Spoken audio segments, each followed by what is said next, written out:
Hi, this is Fred Keller, and again, it's my privilege to be able to join you with a district recap of what's happened and what we're working on to benefit the people of PA 12. This week we had many activities. One was interaction with constituents, which I always enjoy. Again, we did a telephone town hall meeting, which we had thousands of people from across Pennsylvania's 12th Congressional District that participated. We got to answer some questions, listen to concerns, and it was really a beneficial interaction with the people of PA 12 that I really cherish every time I get that opportunity. And here in DC, since this has been a DC work week, there's a couple things that we've been working on. As a member of the Education and Labor Committee, we worked on the Older Americans Reauthorization Act, and that included an amendment of mine to help seniors with traumatic brain injuries after a fall. They get screened for any kind of brain injury they may have, so that will help protect our seniors.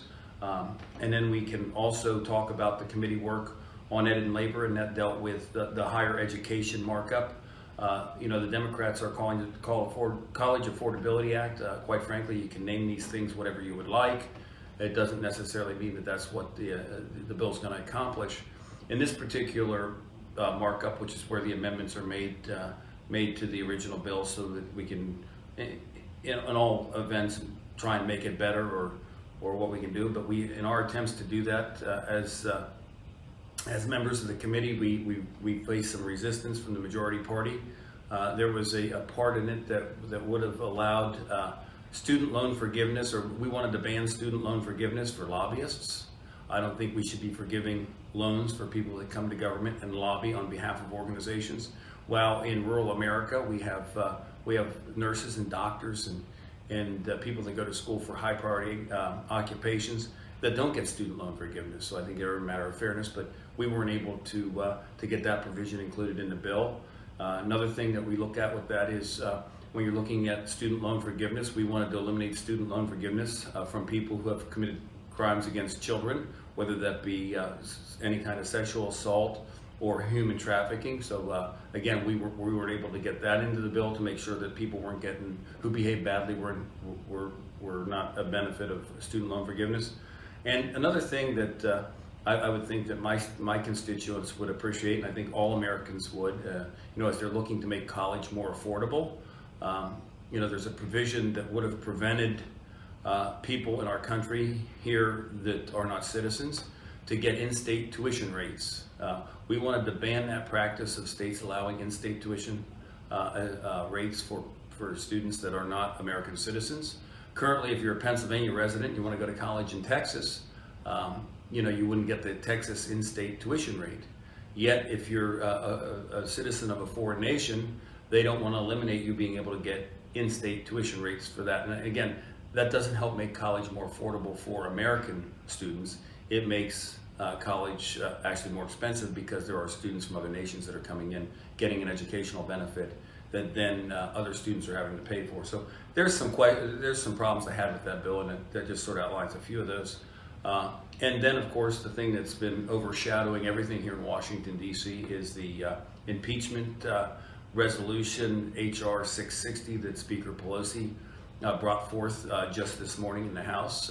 It passed the House. However, the no votes were bipartisan. There were some Democrats that voted with the entire Republican caucus to say, hey, look, this process shouldn't move forward. And I'll just line out why it shouldn't move forward. We've had 37 days of secret hearings led by Speaker Pelosi and the impeachment czar, Adam Schiff.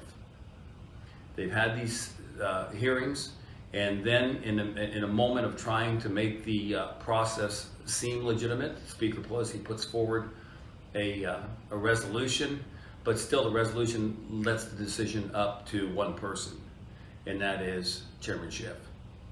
And Chairman Schiff has not been honest with the American people over the past 3 years.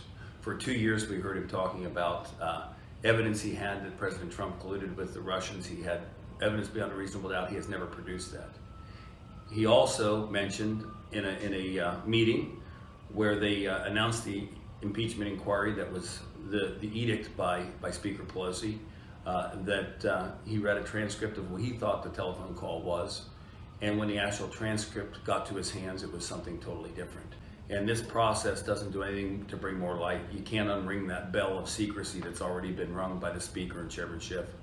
And I voted no on the impeachment inquiry because this is nothing more than what has been rightfully deemed as a witch hunt to undo the 2016 vote and election of President Trump. So as we move forward, we will demand that there be transparency, that there be honesty when it comes to talking about things that impact the decision and the election results of the 2016 election. I appreciate everybody tuning in to take a look at what's been happening across our district over the past few weeks and here in Washington, D.C. If you go to keller.house.gov, you can get more information or contact any one of our offices if you need any help or assistance with any issues related to government. Thank you and have a good day.